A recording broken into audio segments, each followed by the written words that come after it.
dengan saya Uswa dalam sesi Q&A. Pada kesempatan kali ini kita akan membahas mengenai sertifikasi K3 di perusahaan. Apa sih sertifikasi K3 itu dan apa tujuan dari sertifikasi K3 itu? Kebetulan di samping kiri saya sudah ada direksi dari Graha Gayaku, ada Bapak Singgi Budiono dan ada Ibu Aprilia Putri Suyatini yang akan menemani kita dalam pembahasan sertifikasi K3 kali ini. Mungkin pada Bu April atau Pak Singgi bisa menjelaskan ke teman-teman semua apa sih itu sertifikasi K3? Silakan Pak Singgi dulu lah. Oke, baik, terima kasih. Mungkin saya menjelaskan tentang K3. Apa sih dimaksud K3 itu? Jadi K3 itu adalah keselamatan dan kesehatan kerja dalam suatu kondisi dalam kerjaan yang sehat dan aman, baik itu bagi pekerjaannya, perusahaannya, maupun bagi masyarakat sekitar atau lingkungan sekitar pabrik tersebut dan tempat kerja tersebut.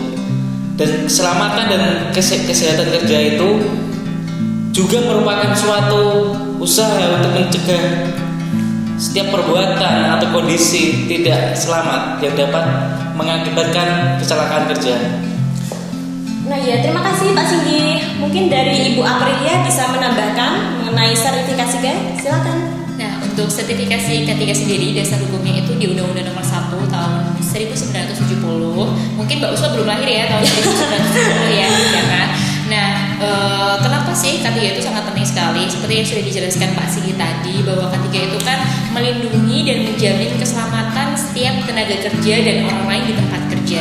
Jadi ketika tenaga kerja yang ada di perusahaan tersebut itu aman, K3-nya selamat dari kecelakaan kerja, itu pun akan meningkatkan produktivitas dari perusahaan tersebut, ya kan? Jadi kenapa sih kok penting? Salah satunya adalah poin tadi. Oh gitu, oke. Nah ini pertanyaan untuk Bu April nih. Di sertifikasi K3 itu ada beberapa bidang ya Bu ya? Iya. Mungkin apa saja sih di K3 itu? Nah ini juga yang biasanya itu masyarakat awam masih bingung ya Mbak Uswa ya. Jadi banyak sekali yang tanya kepada saya, Bu mau bikin sertifikat K3, mau bikin sertifikat K3, padahal itu K3 itu ada banyak gitu. Berkali-kali pun saya tanya, K3 bidang apa ya gitu kan, karena K3 bidangnya banyak. Di antaranya di bidang kelembagaan sendiri itu ada 2, ahli K3 umum dan juga auditor SMK 3. Terus ada di bidang kebakaran sendiri itu ada 4 tingkatannya.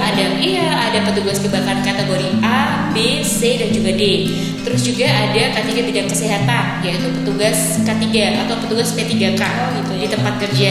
Nah itu juga sama pentingnya juga gitu kan. Mungkin Pak Singgi bisa nambahin? Ya, mungkin selanjutnya itu di bidang konstruksi. Di konstruksi sendiri ada ahli muda, tingkat paling bawah. Ahli muda, ahli madya dan ahli utama. Ada tahapannya ya Pak? Ya, terus selain itu ada teknisi perancang atau scaffolding. Selanjutnya ada supervisi perancang atau scaffolding. Dan selanjutnya di bidang listrik. Di listrik sendiri ada namanya teknisi listrik. Terus selanjutnya ada ahli K3 listrik. Selanjutnya di bidang LKBB ada kimia, K3 pestisida, K3 tenaga kerja pada ruangan terbatas dan lain-lain. Mungkin dari masih banyak lain lah, mungkin dari saya cukup itu dulu untuk beberapa penjelasannya. Oke, baik. Nah di akhir-akhir tahun ini mungkin teman-teman di bidang konstruksi ya Pak ya, tadi ada di bidang konstruksi ya Pak ya, ada. Masih ada yang bingung perbedaan antara petugas K3 dan ahli K3 itu apa ya Pak Singgi ya, untuk perbedaannya? Nah itu juga Pak Singgi mungkin bisa dijelaskan ke teman-teman, karena juga banyak sekali yang masuk ke saya tanya, Bu mau bikin sertifikat K3 konstruksi gitu, tapi yang PPR ada yang kemenaker gitu, karena setiap lembaga itu mereka mengeluarkan sertifikat K3 konstruksi juga gitu kan. Dan memang di antara 2019-2020 ini itu juga banyak ada yang menggunakan petugas K3 dari PPR yang sekarang berubah namanya jadi BIMTEK SMKK gitu kan, dari SMK 3 menjadi BIMTEK SMKK. Terus juga ada juga yang masih membutuhkan sertifikat konstruksi dari Kemenaker. Jadi Pak Singgi gimana Pak Singgi pencerahannya terkait sertifikat konstruksi?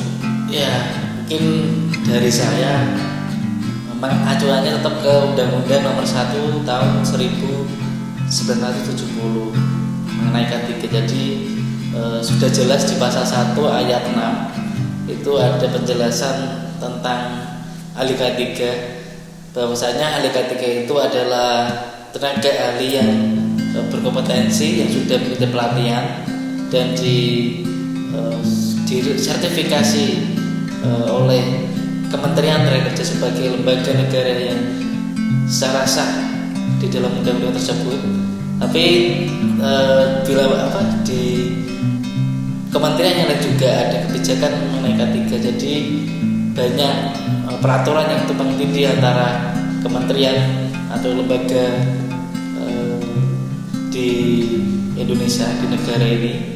Jadi beberapa versi. Yang pertama ada ahli konstruksi di bidang Kementerian Tenaga Kerja, ada juga. Terus selanjutnya petugas K3 sertifikasi Kementerian PUPR atau disebut petugas SMKK ya. Iya. Kalau nggak salah ya, SMKK itu. Dan ada lagi di petugas K3 dikeluarkan oleh asosiasi itu juga ada. Jadi mungkin ini tergantung masing-masing di dunia lelang di bidang pekerjaan konstruksi. Jadi tergantung kebutuhannya sendiri ya, Pak ya. Jadi menurut saya sih lebih amannya para jakon menggunakan tenaga K3 yang sertifikasi dari lembaga negara. Mungkin dari Naker bisa, dari PUPR bisa, karena sudah misalnya di dalam Undang-Undang Nomor 2 tahun 2017 tentang jasa konstruksi pasal 59 itu menyebutkan bahwa tenaga K3 atau petugas K3 itu adalah suatu tenaga ahli yang disertifikasi oleh lembaga negara. Jadi sudah resmi sudah lega ya, Pak ya? Ya, sudah istilahnya secara regulasi sudah memenuhi syarat. Oke, nah kepada Bu Aprilia nih, untuk syarat-syaratnya sendiri mengikuti pelatihan seperti ahli K3 umum, konstruksi atau kesehatan itu apa saja ya untuk syarat utamanya? Jadi untuk syarat utama yang pasti adalah fotokopi ijazah, KTP, surat perintah tugas dari perusahaan, Wajib ya, wajib, terus juga CV, terus juga pas foto. Nah, tetapi untuk syarat minimal pendidikannya itu setiap pelatihan itu beda-beda. Contohnya untuk K3 umum minimal itu harus D3. Tapi untuk petugas damkar kategori D, petugas P3K, terus ahli muda K3 konstruksi itu juga bisa minimal pendidikannya adalah SMA. Berarti SMA juga bisa ikut ya? Iya, sudah bisa ikut, betul. Jadi untuk persyaratannya sih standar sih hanya dokumen itu saja, yang membedakan hanya minimal pendidikannya saja setiap pelatihan. Oke, siap. Oh ya, mungkin dari Ibu April dan Pak Singgi ada pesan untuk teman-teman di bidang K3? Baik, terima kasih Mbak U sudah mengawal diskusi di hari ini. Mungkin saya mau berpesan kepada semua insan perusahaan konstruksi, manufaktur dan lain-lain untuk menerapkan K3 di tempat kerja agar tercipta tempat kerja yang aman, bisa melindungi tenaga kerja dan menjamin setiap sumber produksi dapat digunakan secara efisien dan meningkatkan kesejahteraan produktivitas perusahaan. Mungkin itu pesan dari saya. Oke, mungkin Bu April ada pesan? Ya, mungkin ada sedikit tambahan buat teman-teman perusahaan. Kadang masih perusahaan itu kan ada yang sudah besar, ada juga yang masih berkembang gitu kan. Jadi untuk perusahaan-perusahaan khususnya di Jawa Tengah, karena kita ada di Jawa Tengah gitu, jangan menganggap penerapan K3 itu adalah sebuah beban. Karena ketika perusahaan tersebut mengirimkan untuk personilnya mengikuti pelatihan, itu kan pasti ada budgeting yang harus dikeluarkan. Dan jangan menganggap itu adalah sebuah beban, karena tenaga-tenaga ahli K3 yang ada di perusahaan itu adalah investasi perusahaan. Ketika perusahaan tersebut memiliki ahli K3, terus resiko kecelakaan kerja bisa teranalisis, bisa berkurang atau bahkan tidak ada kecelakaan kerja di perusahaan tersebut, itu kan pasti akan meningkatkan produktivitas dari perusahaan itu sendiri. Oke, terima kasih Bu April dan Pak Singgi sudah menjelaskan mengenai sertifikasi K3 pada channel Q&A pada kali ini. Bagi teman-teman yang mau bertanya mengenai sertifikasi K3 bisa langsung di kolom komentar. Jangan lupa like dan subscribe.